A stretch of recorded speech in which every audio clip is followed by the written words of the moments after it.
दोस्तों हाल ही में मैंने Z5 पे विराट पालम नामक तेलुगु सुपरनैचुरल थ्रिलर सीरीज देखा है जिसे पुलुरु कृष्णा डायरेक्ट करे हैं। IMDb पे इस सीरीज को मिले हैं N impressive 7.5 stars out of 10 और रॉटेन टोमेटोज पे इसकी रेटिंग्स अवेलेबल नहीं है। अगर आप इस सीरीज को Z5 पे देखना चाहते हैं तो उसका लिंक मैंने डिस्क्रिप्शन में दे दिया है। now आज की वीडियो में हम सीरीज के 7 एपिसोड की कहानी को जानते हुए इसकी एंडिंग पे बातें करेंगे। अब वीडियो शुरू करने से पहले मेरी आप सभी से एक रिक्वेस्ट है कि अगर आपको ये वीडियो पसंद आती है तो वीडियो को लाइक और चैनल को सब्सक्राइब भी जरूर कीजिएगा। So now with that said, let's roll the intro.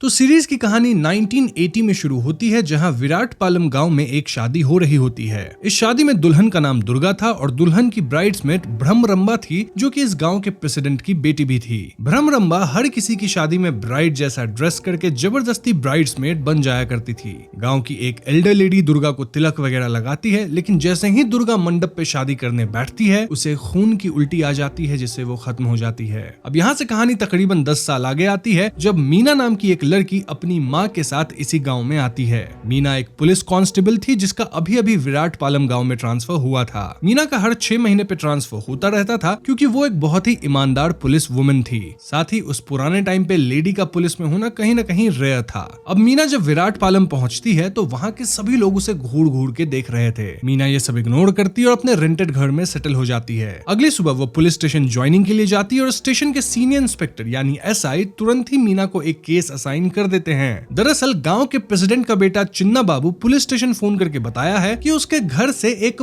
पुश्तैनी गोल्ड वॉच चोरी हो गई है। इसी सिलसिले में तहकीकात करने मीना को प्रेसिडेंट के घर जाना था और यहाँ SI किट्टू नामक बंदे को मीना के साथ जाने को कहता है in order to help her. Kittu police station के बाहर ही चाय बेचता था और हमें बताया जाता है कि किट्टू पहले छोटी मोटी चोरी करता था, लेकिन फिर पुलिस वाले उसको चाय की दुकान खोल के दे दिए तो वो चाय बेचता है और पुलिस की मदद भी करता है। खैर किट्टू और मीना प्रेसिडेंट के घर जाते हैं जहाँ चिन्ना बाबू इनसे ठीक से पेश नहीं आता। सबका शक था कि घर के 3 नौकर ही गोल्ड वॉच चुराए होंगे, लेकिन मीना यहाँ चिन्ना बाबू की बहन यानी प्रेसिडेंट की बेटी भ्रमरंबा से पूछताछ करने उसके कमरे में भी चली जाती है। इससे भ्रमरंबा काफी गुस्सा होती है और चिन्ना बाबू भी मीना पे चिल्लाने लगते हैं, लेकिन फिर एकदम से भ्रमरंबा कहती है कि वॉच वही उठाई है क्योंकि उसके पिता जो कि प्रेसिडेंट है वो इस घर पे ध्यान नहीं देते और इस घर को लीड करने लायक नहीं है। देखा जाए तो अब तो ये एक फैमिली मैटर हो गया जिसके कारण मीना यहाँ से चली जाती है। लेकिन इस सीन से एक बात क्लियर थी कि भ्रमरंबा को अपने पिता से कुछ तो प्रॉब्लम है। यहाँ हम भ्रमरंबा को VCR वाला कैसेट लगा के किसी की शादी की वीडियो देखते भी पाते हैं। खैर आगे मीना को पता चलता है कि आखिर क्यों लोग उसे घूर रहे थे जब वो गांव में आई थी। दरअसल इस गांव में पिछले 10 साल में जो भी शादी हुई है उस शादी के ठीक बाद दुल्हन खत्म हो जाती है। ये सिलसिला 1980 में शुरू हुआ था जब पहली ब्राइड दुर्गा खत्म हुई थी, वही दुर्गा जिसे हम पहले सीन में देख पाए थे। इनफैक्ट दुर्गा और कोई नहीं बल्कि किट्टू की बहन थी। तब से गाँव में 7 और शादियां हुई और हर शादी का हस्र वही हुआ, यानी दुल्हन शादी के दिन ही खून की उल्टी करके समाप्त हो गई। इसी वजह से अब गांव में शादी होती ही नहीं है और जिसे भी शादी करना होता है वो गांव छोड़ के चला जाता है और फिर कभी वापस नहीं आता। अब क्योंकि मीना अनमैरिड है तो एक अनमैरिड लड़की को गांव में आता देख सभी आश्चर्य में थे, क्योंकि यूजुअली यहाँ की जो अनमैरिड लड़कियां होती है वो यहाँ से भागती है ना कि यहाँ आती है। तो अब आप समझ गए होंगे कि क्यों जब मीना यहाँ आई थी तो गाँव वाले उसे घूर घूर के देख रहे थे। अब क्योंकि गाँव वालों का मानना था कि इनका गांव शापित है तो कई लोग गांव छोड़ के चले जाते हैं, जिससे सबसे ज्यादा फायदा यहाँ के जमींदार नरसैया को हुआ। नरसैया जाने वाले लोगों की जमीन बहुत सस्ते में खरीद कर अब बहुत अमीर एंड पावरफुल हो चुका है। इनफैक्ट फिलहाल वो अपने यहाँ काम करने वाले एक आदमी रंगा से भी कहता रहता है कि अपना घर मुझे बेच दो और तुम्हारी उम्र तो 36 साल हो गई है तो गाँव से बाहर जाके शादी कर लो। अब रंगा अपना घर नहीं बेचना चाहता और वो गाँव की एक प्रोस्टिट्यूट मल्ली के पास अक्सर जाता है। एक दिन रंगा काफी पी लेता है और मल्ली से कहने लगता है कि वो मल्ली से ही शादी कर लेगा। मल्ली को पता था कि गांव में शादी हुई तो उसकी जान खतरे में आ सकती है, लेकिन फिर मल्ली सोचती है कि उससे कौन ही शादी करेगा, इसीलिए वो रंगा के प्रस्ताव पे हाँ कह देती है और ये दोनों उसी वक्त गांव के मंदिर में जाके पुजारी से इनकी शादी करवाने को कहते हैं। उस दिन मंदिर में मीना, उसकी माँ,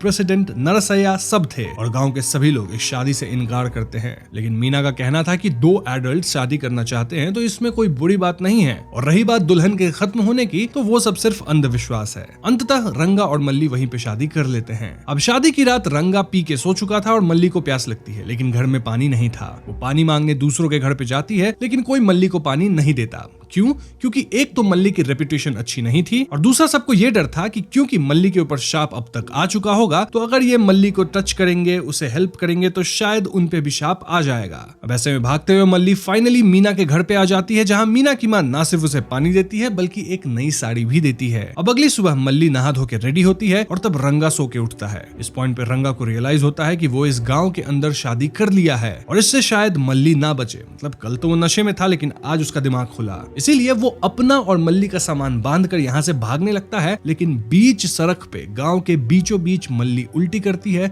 और खत्म हो जाती है। जी हाँ दोस्तों, ये देख के सभी शॉक में थे और मीना वहाँ सभी से मदद की गुहार लगाती है लेकिन कोई हेल्प नहीं करता। अल्टीमेटली मल्ली के शरीर को अंतिम संस्कार के लिए गांव के बाहर ले जाया जाता है अकॉर्डिंग टू द रिचुअल। अब इस पॉइंट पे मीना इन कत्लों को इन्वेस्टिगेट करना चाहती थी लेकिन एसआई का कहना था कि जब कोई केस ही नहीं कर रहा तो इन्वेस्टिगेशन किस बात की। एक पुलिस वाला मीना को बताता है कि एक औरत दूसरे गांव में शादी करके बच्चे की डिलीवरी के लिए इस गांव में आई थी, लेकिन फिर उसका बच्चा होने के बाद उस औरत का भी वही हश्र हुआ था। इन शॉर्ट, ना तो गांव में शादी हो सकती है ना ही कोई बच्चा कर सकता है, क्योंकि इन आइदर केस दुल्हन या माँ समाप्त हो जाएगी। खैर आगे कहानी में एक अजीब ट्विस्ट आता है कि गांव के प्रेसिडेंट मीना के घर पे आके अपने बेटे की शादी मीना से करवाने का प्रस्ताव रखते हैं। प्रेसिडेंट को मीना की करेजियस एटीट्यूड काफी पसंद आई थी, इसलिए वो अपने बेटे चिन्ना बाबू की शादी मीना से करवाना चाहता था। मीना की माँ इसके लिए तुरंत मना करती है क्योंकि गांव में शादी होने पे दुल्हन खत्म हो जाती है, लेकिन समहाउ मीना इस शादी के लिए हाँ कर देती है। दरअसल मीना को शादी में कोई इंटरेस्ट नहीं था, रादर वो इस शादी की आड़ में ये टेस्ट करना चाहती थी कि क्या वो भी खत्म होगी और अगर वो बच जाती है तो वो खुद केस करके इस पे छानबीन शुरू कर सकती है। इनफैक्ट मीना यहाँ किट्टू से कह देती है कि किट्टू उसके लिए एक ऐसी दवा की व्यवस्था कर दे जो कि इन जनरल जहर को काट देता है, ताकि अगर मीना शादी के दिन पे उल्टी करने लगे तो उसे वो दवा दी जा सके। सो फाइनली मीना के शादी की प्रिपरेशन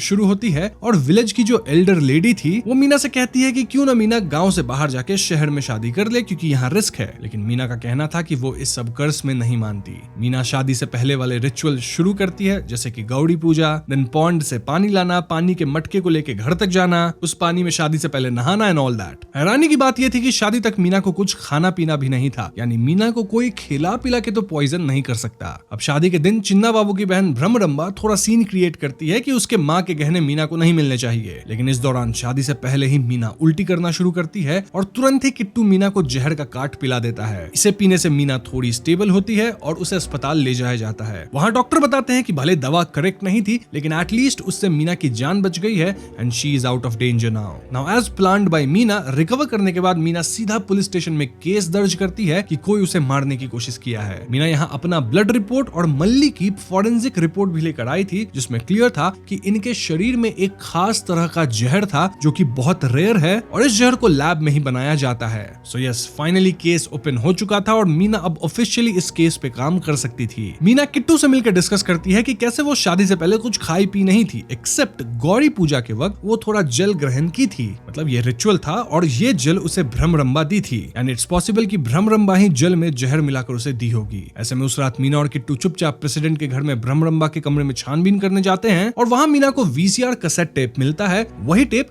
जिसे भ्रमरंबा हमेशा देखती है। सरप्राइजिंगली इस टेप में भ्रमरंबा के शादी की फुटेज थी, जबकि भ्रमरंबा की शादी तो हुई ही नहीं है। अब इससे पहले ये लोग कुछ सोचते, कमरे में भ्रमरंबा और उसका भाई चिन्ना बाबू आ जाता है जो कि इन दोनों पे चिल्लाना शुरू करता है। मीना तुरंत कहती है कि उसे भ्रमरंबा पे शक है कि वही गांव की लड़कियों को जहर दे रही है और ये सुन के भ्रमरंबा मीना से कहती है कि गौरी पूजा के वक्त जल मुझे तुम्हारी ही माँ ने दिया था, तो उनसे जाके पूछो कि जल में क्या मिला हुआ था। इस बहस से ये भी क्लियर था कि मीना अब चिन्ना बाबू से शादी तो कभी नहीं करने वाली, क्योंकि कहीं ना कहीं मीना प्रेसिडेंट की फैमिली की इज्जत को उछाल दी थी। खैर इसके बाद मीना अपनी माँ से कंफर्म करती है कि क्या वही जल मिलाई थी और मीना की माँ हामी भरती है, यानी कि जल के अंदर कुछ था नहीं एंड दिस मींस कि वाकई भ्रमरंबा मीना को जहर नहीं दी थी। अब उस दिन प्रेसिडेंट खुद मीना से मिलने आते हैं, ये कहते हुए कि कैसे मीना उनके परिवार को डिसऑनर की है। यहाँ मीना प्रेसिडेंट से क्लियरली पूछ लेती है कि आखिर भ्रमरंबा की शादी हुई है या नहीं। प्रेसिडेंट बताते हैं कि भ्रमरंबा किसी सुरेंद्र नामक लड़के से प्यार करती थी जो कि इनकी जाति का नहीं था। ऐसे में प्रेसिडेंट शादी के दिन सुरेंद्र को डरा धमका के गांव से भगा दिए और भ्रमरंबा मंडप पे उसका इंतजार करती रह गई। वीसीआर टेप वाली फुटेज भ्रमरंबा के मंडप पे इंतजार करने वाली है, ना कि उसकी शादी की, क्योंकि उसकी शादी तो हुई ही नहीं। और उसी टेप को देख के भ्रमरंबा आज तक सुरेंद्र को याद करती है।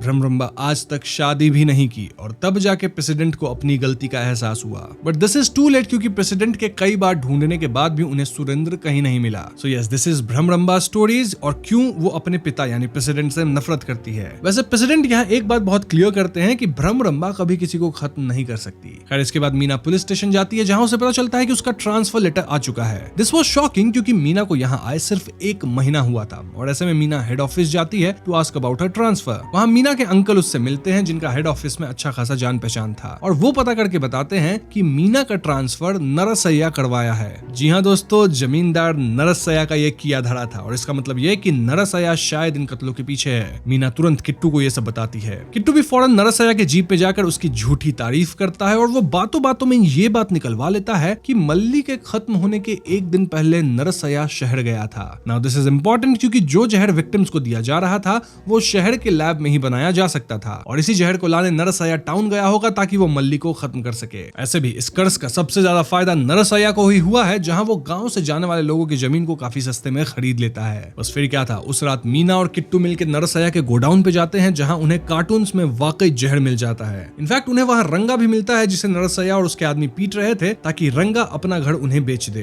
रंगा के स्ट्रीट की सारी जमीन नरसैया खरीद चुका था और वो स्ट्रीट को अपना नाम देना चाहता था, इसीलिए उसे डेस्परेटली रंगा का भी घर चाहिए था क्योंकि वो आखिरी घर बचा था। जो भी हो, मीना को काफी एविडेंस मिल चुका था और ऐसे में अगले दिन वो नरसैया को अरेस्ट करके पुलिस स्टेशन लाती है। लेकिन यहाँ पासा पूरी तरह पलट जाता है। सबसे पहले रंगा आज पलट जाता है सेइंग कि उसे नरसैया नहीं मारा पीटा है। मतलब नरसैया रंगा को कुछ पैसे वगैरह दिया होगा या फिर डराया धमकाया होगा जिस वजह से रंगा अब गवाही नहीं दे रहा। देन जो जहर मीना लेके आई थी वो एक्चुअली में कीड़े मकोड़े को मारने वाला जहर था, ना कि इंसान को, और इस जहर से इंसान खत्म भी नहीं हो सकते। इन शॉर्ट नरसैया भले ईविल जमींदार था जिसने गांव के कर्ज का फायदा उठाया है, लेकिन वो खुद शादी करने वाली लड़कियों को खत्म नहीं कर रहा। अल्टीमेटली मीना नरसैया को ना चाहते हुए भी रिहा कर देती है। अब क्योंकि मीना नरसैया को डायरेक्टली सबके सामने अरेस्ट की थी तो बदले में नरसैया उस घर को खरीद लेता है जिसमें मीना रह रही थी ऑन रेंट एंड देन वो मीना को घर से निकाल फेंकता है। मीना की माँ भी अब उससे बहुत ज्यादा अपसेट थी क्योंकि मीना रेकलेसली गांव में सभी से दुश्मनी ले रही थी।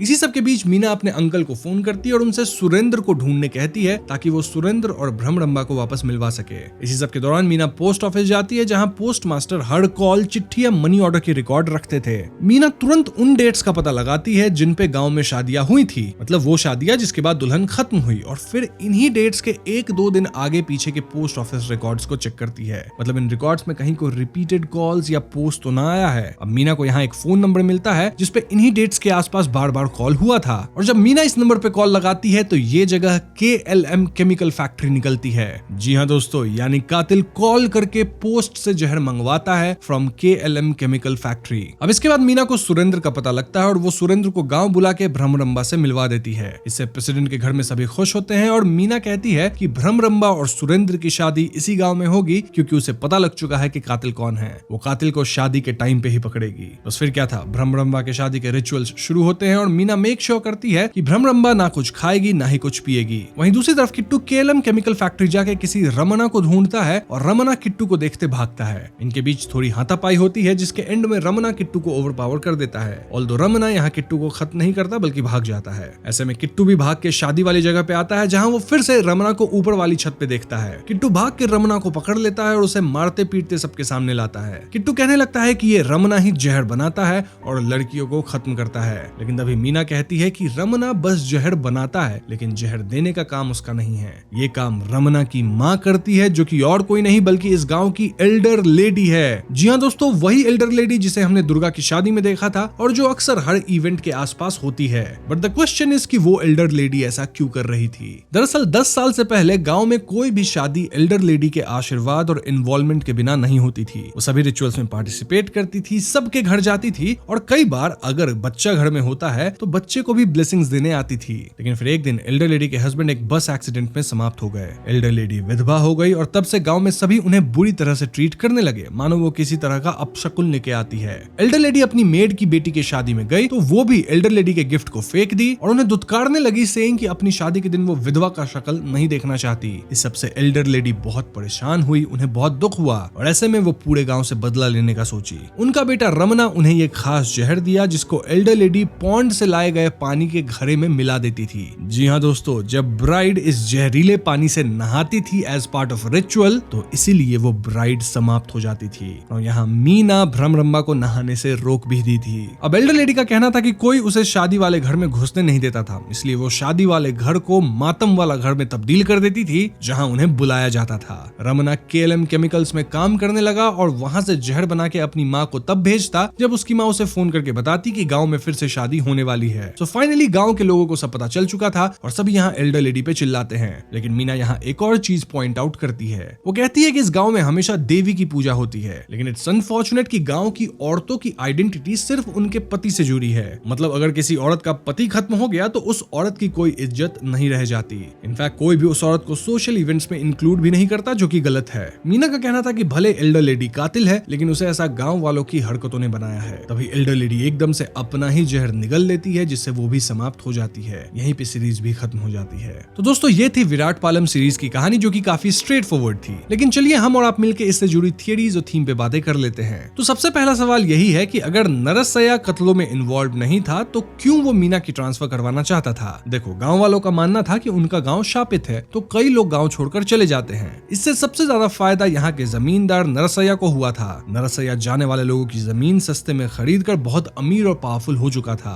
इनफैक्ट वो गांव का प्रेसिडेंट बनना चाहता था। इसीलिए वो नहीं चाहता था कि ये सिलसिला रुके, एटलीस्ट तब तक जब तक वो सब कुछ अपने कब्जे में ना कर ले और गांव का पूरा चार्ज ना ले यानी प्रेसिडेंट ना बन जाए। भले ही नरसैया इन हत्याओं में सीधे तौर पे शामिल नहीं था, लेकिन उसे इससे बहुत फायदा हो रहा था और इसी का फायदा लेके वो प्रेसिडेंट बनने की भी कोशिश में था। अब मीना उसके प्लान्स में रुकावट डाल सकती थी, इसीलिए वो मीना का ट्रांसफर करवाना चाहता था। अब अंत में हमें पता चलता है कि कातिल तो एल्डर लेडी थी और उनके कत्ल का रीजन भी हमें बताया जाता है, which is the theme of this series. गांव में ये प्रथा थी कि किसी भी औरत के पति की मृत्यु के बाद उस महिला को समाज में बुरी तरह से ट्रीट किया जाता था, उसका सम्मान छीन लिया जाता था और उसे अपशकुन माना जाता था। ये सीरीज जो विराट पालम है, ये इसी गहरी सामाजिक मुद्दे को उठाती है। एल्डर लेडी के भी विधवा होने के बाद गांव में सभी उसे बुरी तरह से ट्रीट करने लगे, मानो वो किसी तरह का अपशकुन लेके आती हो। इस सबसे एल्डर लेडी इतनी परेशान हुई कि उसने पूरे गांव से बदला लेने की सोची। यहाँ आयरनी ये थी कि ये गांव में सभी देवी की पूजा करते हैं, लेकिन औरतों को ठीक से ट्रीट नहीं करते थे। मीना इस बात पे जोर देती है कि भले ही एल्डर लेडी कातिल है, लेकिन गांव वालों के इस तरह के बर्ताव ने ही उसे ऐसा बनाया है। ये सीरीज एक शक्तिशाली संदेश देती है कि कैसे सामाजिक दुश्मनी, सुपरस्टिशन और गलत रीति रिवाज महिलाओं के जीवन को तबाह कर सकते हैं और उन्हें इतना मजबूर कर सकते हैं कि वो गलत रास्ता चुने। अब एक और बात जो मैं एक्सप्लेनेशन के दौरान बोलना भूल गया, वो ये कि किट्टू कहीं ना कहीं मीना को पसंद करता था, लेकिन इसका आगे कुछ हुआ नहीं, इसलिए मैंने आपको एक्सप्लेनेशन के दौरान ये बात नहीं बताई। ओवरऑल मैंने यहाँ पूरी सीरीज की कहानी और थीम को एक्सप्लेन कर दिया है। अब भी अगर आपके मन में कोई डाउट हो तो आप मुझसे कमेंट्स में पूछ सकते हैं। वहीं वीडियो पसंद आई हो तो इसे लाइक और शेयर करें। साथ ही चैनल पे नए हैं तो हमें सब्सक्राइब भी कीजिएगा, क्योंकि हम अपने चैनल पे ऐसी वीडियोस लाते रहते हैं। पीस।